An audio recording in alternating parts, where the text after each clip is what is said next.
and welcome to Campus to Community, the Columbia Basin College News Magazine. I'm your host, Dawn Alford, CBC Assistant Director for College Relations. On today's show, I'll introduce you to student Nella Harding. OT started at CBC at age 14, went on to earn her AA degree, and is continuing her education, all debt-free. Find out how she does it and how you can too. Patty Jones of the Foundation will then guide us through the newly launched Plan Giving website. See how easy it is to determine where you are financially and the best way for you to give.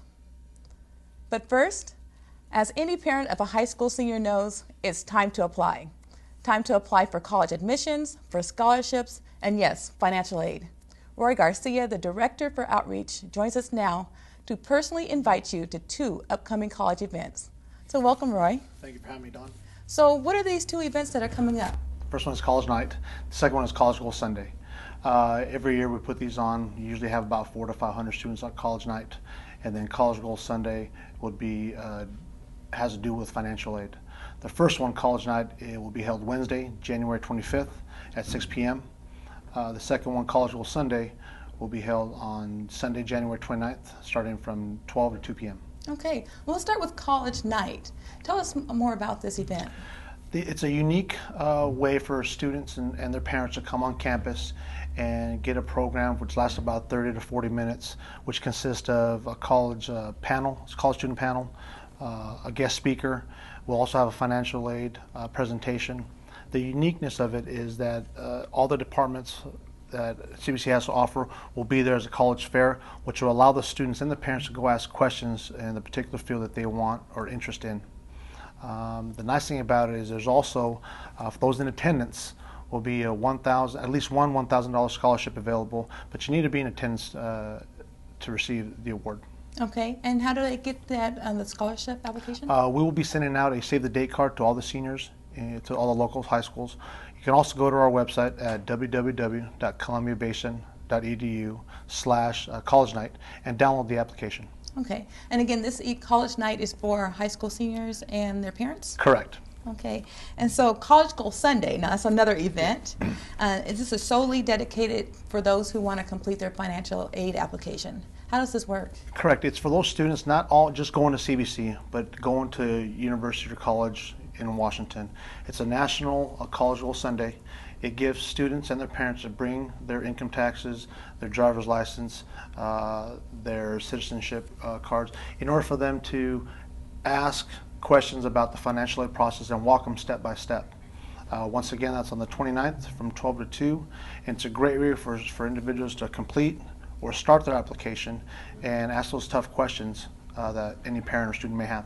Okay, and where can they go to register for this event? They can go to www.collegegoalsundaywa.org, and there's information on there, or they can feel free to give me a call. Great. So one more time, remind us again the dates for College Night. College Night is Wednesday, January 25th from 6 p.m. in the Jersey Center at Columbia Basin College. Okay, and College Goal Sunday? It will be Sunday, January 29th. Thank you, Roy. So you think you can't afford college?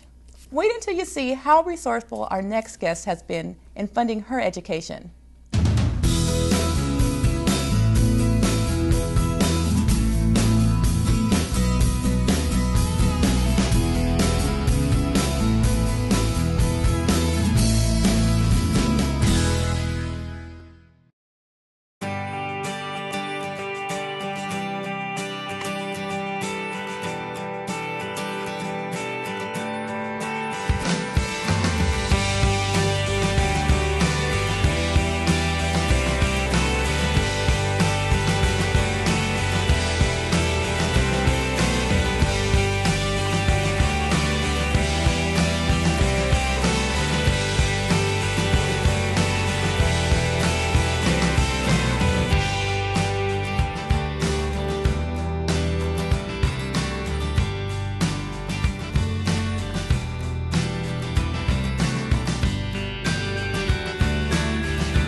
are so many ways to pay for college, yet many students choose not to apply themselves.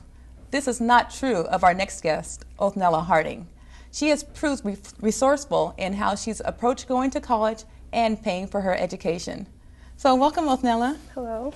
So OT, you started college at age 14? Mm-hmm. How was this possible? Well, I was homeschooled for a year, my 8th grade year, and then after that I was able to test into Running Start through the Compass. Okay. Mm-hmm. So how did you manage to pay for your first 2 years of school? Well, thankfully Running Start was able to pay for my tuition, but then I had to be resourceful in the way I was able to borrow books because books are very expensive, and Running Start couldn't cover that, the cost. Great. So last June, you graduated with both your high school diploma and your AA degree, but you're not quite done yet, are you? No. Next year, next fall quarter, I hope to apply for the diagnostic ultrasound program. It's a 2-year program, and when I'm done, I'll have my associates in applied science. Okay. So having had your first 2 years on your program debt-free, and so now you're doing your prerequisites, what did you learn when you first got your bill? When my mother and I first saw it, we were blown away by how expensive tuition is, especially since my mom has gone to CBC before for her education. She was surprised by how the prices has skyrocketed since the time that she had gone. Mm-hmm. So how are you paying for college now then? Well, thankfully, financial aid, we applied for financial aid and they're backing us. And then the scholarship, the foundation scholarship, I applied for that, and I was able to get 2 scholarships, and that has made a huge difference. That's incredible. So what do you say to those who scoff at and say, I'm not going to apply for the foundation scholarship, or it's too hard to fill out the financial aid application? They definitely need to apply. It helps you when you're studying, because you're not worrying about how you're going to pay for your next classes, so you got to focus more on studying. And then it also gives you confidence, especially applying for the foundation scholarship, that someone else believes in you, because I hear it from my family, but it's different when it's someone else that's not related to me. Wonderful. We're very proud of you and all your accomplishments. OT is proof that applying for financial aid and scholarships pays off. So don't procrastinate. The deadline for the foundation scholarship is February 21st. And now for a complete list of ways to pay for college, visit our website. We'll be right back.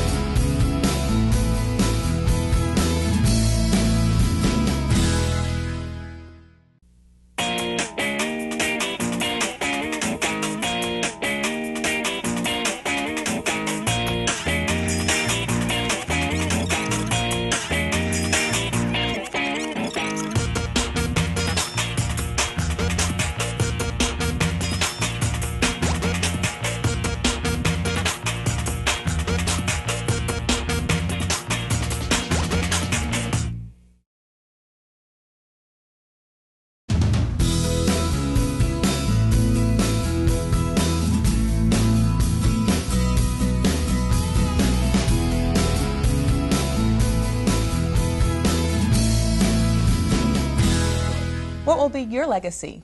For donors of the CBC Foundation's Planned Giving program, their gift lives on in countless ways.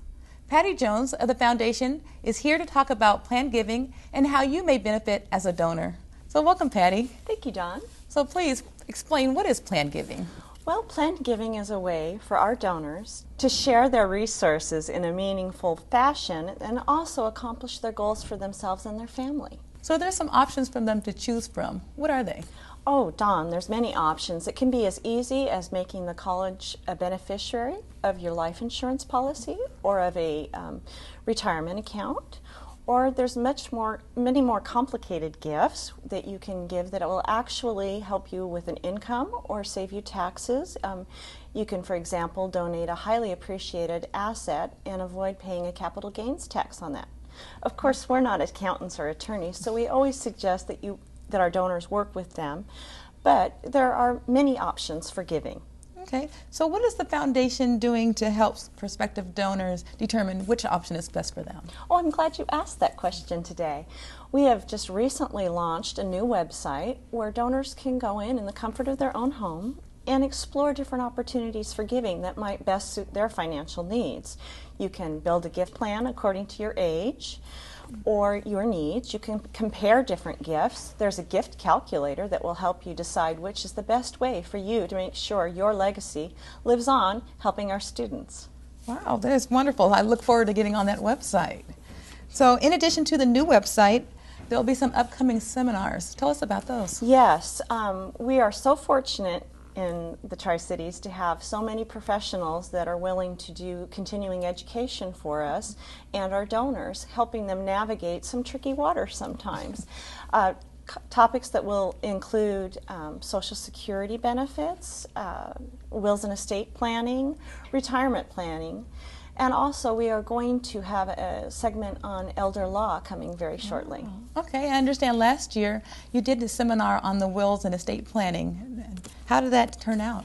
Oh, it was wonderful. We had a standing room only for that class, so we're going to offer it again in April.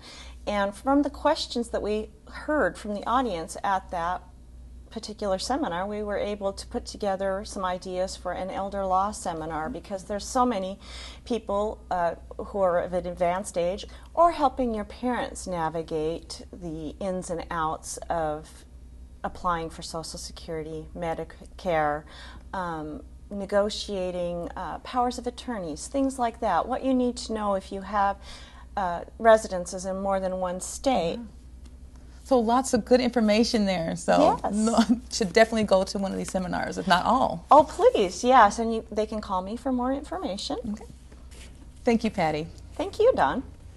For more information about Plan Giving or the upcoming seminars, please visit the Plan Giving website or contact Patty directly.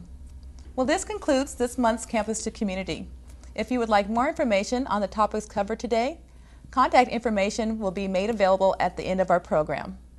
Visit us on the web at columbiabasin.edu or call 547-0511. For Campus to Community, I'm Dawn Alford. Thank you for watching.